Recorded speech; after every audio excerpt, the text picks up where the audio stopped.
Felipe, buenos días. Hablando de lo Ricardo, que tiene que ver con Colombia, esta tensión diplomática, lo que ocurre después de la operación militar de Estados Unidos en Venezuela y la captura de Nicolás Maduro, fíjese que usted tenía razón. El presidente Gustavo Petro en la tarde de este jueves se dedicó a conceder entrevistas a medios de comunicación internacionales. Lamentablemente el presidente no habla con medios nacionales.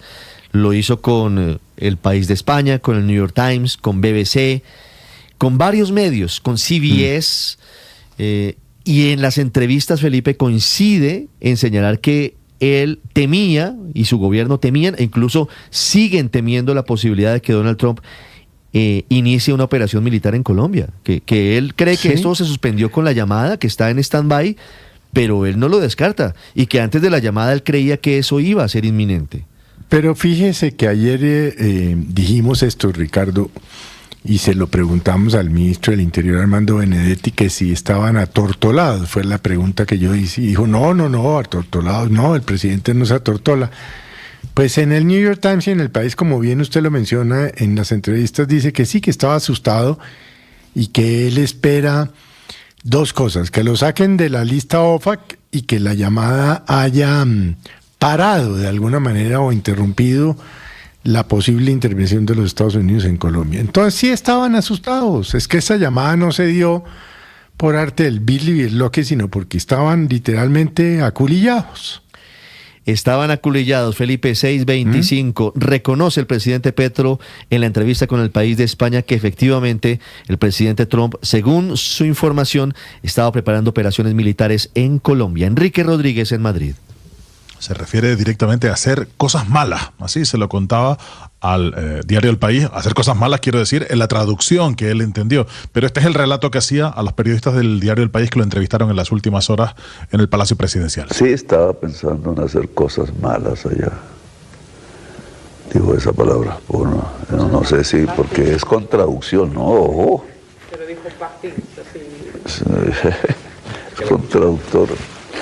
Entonces el traductor dijo eso. Pero significó el mensaje, cualquiera que haya sido la palabra en español, significaba, estaban preparando algo ya, planificando. No dijo qué. Al presidente Petro en esa entrevista se le ve además visiblemente congestionado. De hecho, en varias imágenes se le ve como tiene que tomar un pañuelo para acercarlo hasta su nariz, porque parece sufrir lo que parece ser un resfriado o un padecimiento de ese tipo. Petro dice también que hay un momento como de cercanía con el presidente Donald Trump, en el sentido de que siente que ambos son engañados sobre las versiones que reciben sobre la realidad, y así lo explicaba. Luego, un poco lo que yo entendí de Trump, me dijo, y te tengo que decir que no hablamos del contenido, sino de la forma de comunicación, pero me dijo, es que yo sé que a usted le dicen tantas mentiras como a mí. Entonces, es evidente que sabe que hay una construcción mentirosa alrededor de mí. Era también evidente e inevitable que le preguntasen en esta entrevista por Venezuela, por el futuro de Venezuela, por Delcy Rodríguez, y señala de Delcy diciendo que es su amiga que está sufriendo presiones internas y externas. Está presionada desde afuera y desde adentro de Venezuela. Y a ella la acusaron de ser la traidora, que ella debe dedicarse fundamentalmente a unir el pueblo de Venezuela, empezando por sus propias fuerzas, de las que es originaria. Si el pueblo de Venezuela se divide, viene la colonización, indudable.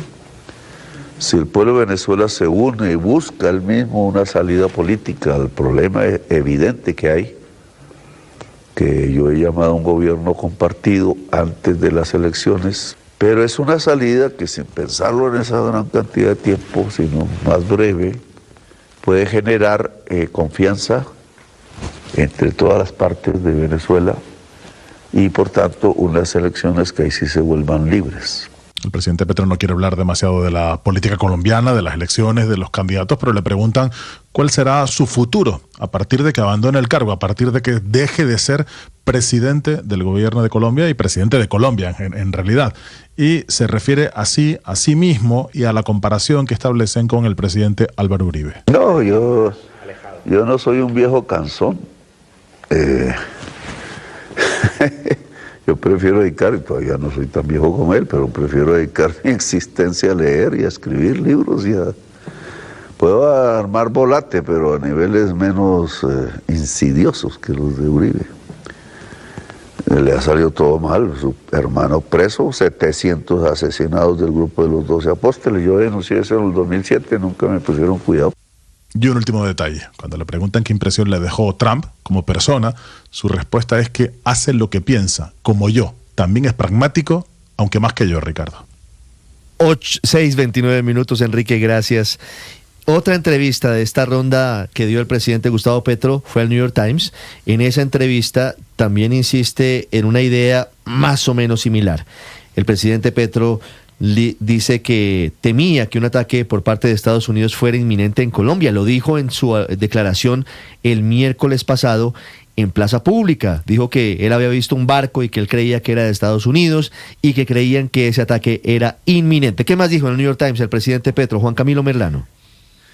Ricardo, buenos días. Que todos estábamos en peligro porque la amenaza del presidente Donald Trump era real y que había sido hecha por él en múltiples ocasiones. Era lo que decía el presidente Gustavo Petro, en línea con lo que ha manifestado en varias entrevistas. El miedo que le contaba al New York Times el presidente Gustavo Petro es que llegara a ser extraído, así como Nicolás Maduro había sido extraído, y que incluso estaba pensando dormir entonces junto a la espada de Bolívar en el Palacio Presidencial, en la Casa de Nariño. ¿Cuál era el argumento para que él creyera esto? Pues que, y esto yo le he dicho también públicamente, que él creía que el presidente Trump estaba siendo desinformado y que le estaban vendiendo una idea de que él de cierto modo era el testaferro de Nicolás Maduro, el líder del narcotráfico, y que bajo ese argumento Estados Unidos pudiera adelantar alguna operación de ese estilo, que también va en línea con lo que mencionaba Enrique a propósito de la entrevista con el diario El País. Miedos que naturalmente se congelan de cierto modo tras esa llamada positiva con el presidente de los Estados Unidos y la invitación a Washington para tratar de limar asperezas. Un primer paso para el restablecimiento de un contacto diplomático fluido y al margen de las tensiones que hemos visto el último año. Y en algo sí tiene razón el presidente Gustavo Petro. El presidente Trump sí ha venido planeando y sí está planeando un ataque militar, no en contra de carteles en Colombia o de territorio colombiano, sino en contra de México, o al menos eso dijo en las últimas horas en una entrevista con Fox News. We've knocked out 97% of the drugs coming in by water, and we are going to start now hitting land with regard to the cartels. The cartels are running Mexico. It's very, very sad to watch and see what's happened to that country. But the cartels Hemos acabado con el are 97% de las drogas entrando por mar y ahora vamos a empezar a golpear por tierra a los carteles. Los carteles están gobernando México. Es algo muy triste de ver. Han matado entre 250,000 a 300,000 personas al año en Estados Unidos por las drogas, decía el presidente Trump. Ustedes recordarán muy bien que antes de la llamada con el presidente Gustavo Petro, cada vez que el presidente Trump mencionaba ataques en tierra en contra de los carteles, no solo mencionaba a México, sino que mencionaba a Colombia. Aquí no hubo mención alguna a nuestro país, lo cual también denota naturalmente que ese efecto de esa llamada que tuvo hace tan solo 2 días con el presidente colombiano Gustavo Petro. El presidente Trump, que también cabe destacar con respecto a Venezuela, madrugó en su red social Truth para informar que había cancelado una segunda ola de ataques que iba a realizar en territorio venezolano porque las autoridades en ese país están cooperando y por la liberación de presos políticos, la cual calificó el presidente Trump como un gesto muy importante e inteligente. Además dijo que en materia petrolera están trabajando juntos para reconstruir la infraestructura de ese país y prometió una inversión de al menos $100,000 millones para Venezuela. Hoy, por cierto, a las 2:30 de la tarde tiene una reunión el presidente Trump en la Casa Blanca con los principales presidentes de las compañías petroleras estadounidenses. Ricardo. Juan Camilo, gracias. ¿Y qué dijo el presidente en la entrevista del presidente Petro con la BBC de Londres, Silvia? Sí, Ricardo, parece que el presidente Petro decidió recorrer los principales medios del mundo. La BBC ha publicado solamente una pregunta que le hicieron al presidente Gustavo Petro. Dice la corresponsal que le preguntó qué tan serio se tomaba las amenazas y si temía por su propia seguridad. Y la publican en lo que dice del presidente Petro con traducción en inglés encima. Escuchémoslo. Sí, creo que I do believe it's a real threat, and the prospect of removing it depends on the ongoing conversations. Unidos. Colombia has already experienced military violence from the United States, most recently in Panama, at the beginning of the Bueno, lo que está 20th diciendo century. ahí es que cree que es una amenaza real la de Estados Unidos a Colombia y que la posibilidad de eliminarla surgió con las conversaciones con el presidente Trump. Dice que Colombia ya ha sufrido violencia criminal militar por parte de Estados Unidos, dice más recientemente en Panamá a principios del siglo XX, porque ya Panamá no forma parte de Colombia, trata de explicarle a la periodista. Luego la periodista dice que le preguntó al presidente Petro si estaba involucrado en narcotráfico, como decía el presidente Trump, y él dice que no, que él ha demostrado que nunca ha estado involucrado en eso.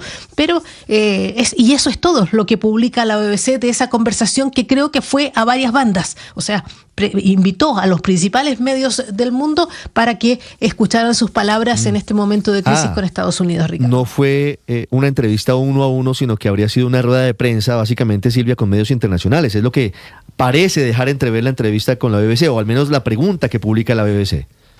Exactamente, eso es lo que parece ser, porque la BBC en ningún momento dice que es una entrevista exclusiva con ellos. Bueno, podrían ser diferentes escenarios, unas entrevistas y otros, una rueda de prensa con otros medios internacionales. 6:35.